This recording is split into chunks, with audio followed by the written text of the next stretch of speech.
What are the most common mistakes during Plab 2? Let's talk about that. Hi, my name is Dr. Irene Weiss, and I'm a medical advisor here at Bromley Emergency Courses. So let's talk about these mistakes. Possibly the most common one is the use of stock phrases. The examiner is expecting to see a real interaction between a doctor and the simulated patient. What are these stock phrases? So stock phrases are phrases that candidates might have learned from a different course, from their colleagues, and they just sound insincere, out of place, or simply odd. So we would like you to avoid them. Let's talk about some specific examples. Some examples of these stock phrases are, "How may I address you?" Although technically correct, English speakers just don't talk like that. A much more natural way to say that is, "Hi, what is your name?" Another example, and possibly the most common one, is, "I'm so sorry to hear that. That must be so hard for you. I understand what you're going through." Yes, showing empathy is fantastic and you're expected to. That will increase your report marks. However, what we see all the time is people just apologizing and saying, I'm so sorry, constantly, every time the actor speaks, when in reality, that's not natural, and it's going to make you lose marks.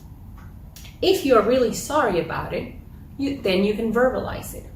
But throughout a normal consultation, the natural thing while we're listening, if we want to show that we're actively listening, is just saying, okay, and proceed to listen.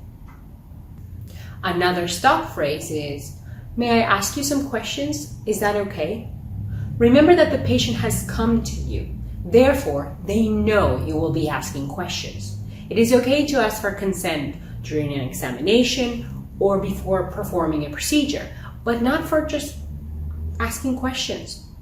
In relation to that, we hear many of our candidates saying, "May I ask you a personal question?" followed by, "Do you drink alcohol? Do you use any recreational drugs?" What's the problem with this question? The problem is that the patient might feel judged because you just said personal questions. Instead, try to choose a more natural question such as, "May I ask you some questions about your lifestyle?" See? A lot better. Mistake number 2, showing false empathy or false emotion. Such a common mistake. Just be yourself. We're going to say this so many times here, but just be yourself. Although you're going to be seeing an actor who's pretending to be a patient during the exam, examiners are expecting to see real life interactions with them. So just behave as you would in a real life consultation. Examiners will be impressed the most with those candidates who speak and act naturally. Mistake number 3, oversimplifying names for parts of the body. We see this all the time. As a rule of thumb, call things by its actual name, especially things that are common. Don't call it a blood vessel, call it a vein. Most patients will know what it is. Don't call it a water bag. Call it a bladder. And the most common one, say vagina, not front passage. The same concept applies when taking a sexual history. We've noticed that many of the candidates just seem very uncomfortable while doing so and just use strange names to ask questions that should be very direct. Remember that if you are uncomfortable as a doctor, the patient will be uncomfortable, and ultimately that will cost you marks. Mistake number 4, asking irrelevant questions. A lot of candidates tend to think that the amount of questions they ask is very important, when in reality, this will not only not help you gain marks, but it will make you lose marks. The questions you ask need to be relevant for the history you're taking. Mistake number 5, pretending to do things. We actually see candidates drawing an invisible curtain. Don't do that. Don't pretend. Just do. Also, be very careful about offering painkillers during the consultation if you're unable to actually provide them. Remember that the actor may say yes, and what are you going to do?